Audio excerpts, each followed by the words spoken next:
नमस्कार, सुहानीज किचनमध्ये आपले स्वागत आहे। आज आपण पाहणार आहोत डाळ तांदळापासून उत्तप्पा। चला तर मग लगेचच रेसिपीला सुरुवात करूया।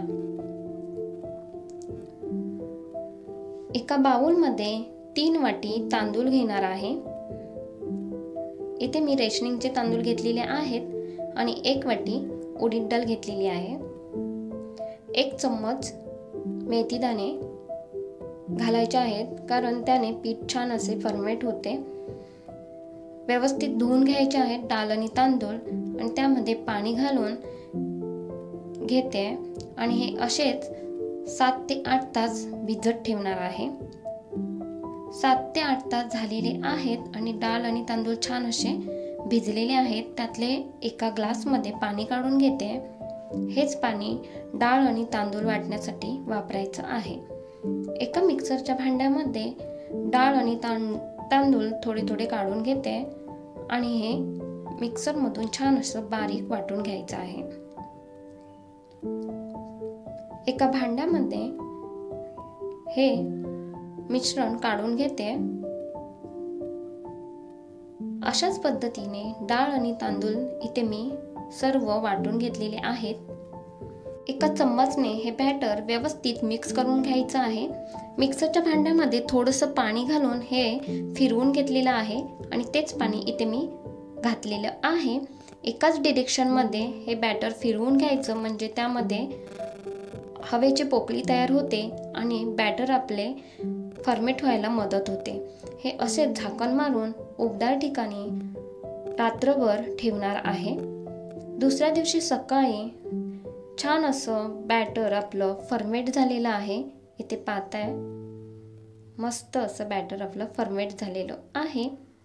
व्यवस्थित मिक्स करून घ्यायचं आहे। छान अशी जाळी आलेली आहे बॅटरला। जेवढे लागेल तेवढंच बॅटर एका भांड्यामध्ये इथे मी काढून घेणार आहे। डाळ आणि तांदूळ वाटताना इथे मी पोह्याचा वापर केलेला नाही आहे। उत्तप्पा बनवताना पोहे नाही वापरले तरी सुद्धा चालणार आहे, पण इडली बनवताना पोह्याचा वापर केला जातो। राहिलेले बॅटर असेच फ्रीजमध्ये ठेवायचं आहे स्टीलच्या भांड्यामध्ये। चवीनुसार मीठ घातलेलं आहे आणि व्यवस्थित मिक्स करून घ्यायचं। बॅटर जास्तच घट्ट वाटत आहे, त्यामुळे इथे मी थोडंसं पाणी घातलेलं आहे आणि बॅटरची कन्सिस्टन्सी पाहायची आहे। एका साईडला गॅसवरती तवा गरम करायला ठेवलेला आहे आणि 2 पळी बॅटर घातलेला आहे। बॅटर जास्त पसरवायचं नाही आहे।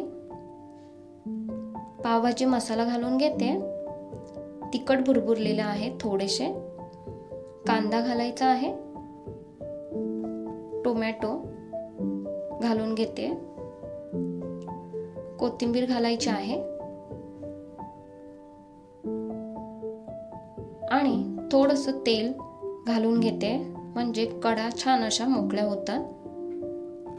आता चम्मचने थोडंसं भाजी आहेत ह्या तर दाबून घ्यायचं, म्हणजे भाज्या निघत नाहीत आणि एका साईडून पलटी करून घ्यायचं आहे।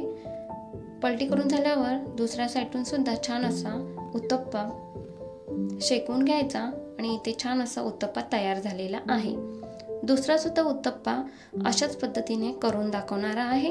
त्याआधी तव्यावरती थोडंसं पाणी मारून घ्यायचं, म्हणजे वाढलेले तापमान कमी होते आणि उत्तप्पा एकसारखा तव्यावरती पसरता येतो। 2 पळी बॅटर घालून घ्यायचं, जास्त पसरवायचं नाही। गॅसचा फ्लेम मीडियम ठेवलेला आहे। आता बॅटर घातल्यानंतर पावभाजी मसाला घालून घेते। थोडंसं तिखट भुरभुरलेलं आहे। बारीक चिरलेला कांदा घालायचा आहे। टोमॅटो घालून घेते।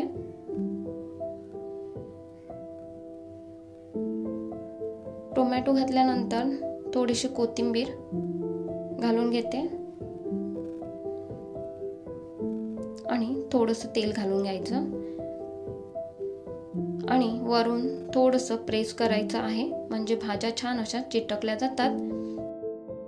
उत्तप्पा पलटी करून घ्यायचा आणि चम्मचने थोडा प्रेस करून घ्यायचं, म्हणजे कांदा टोमॅटो आहे तो तव्याला चिटकत नाही आणि इथे मी 2 ते 3 उत्तप्पे तयार करून घेतलेले आहेत. मस्त जाळीदार आणि मऊ लुसलुशीत तयार झालेले आहेत. तुम्ही सुद्धा नक्की नाश्त्याला तयार करून बघा आणि रेसिपी आवडली असेल तर नक्की लाईक करा, शेअर करा आणि सुहानीज किचनला सबस्क्राईब करायला विसरू नका. धन्यवाद.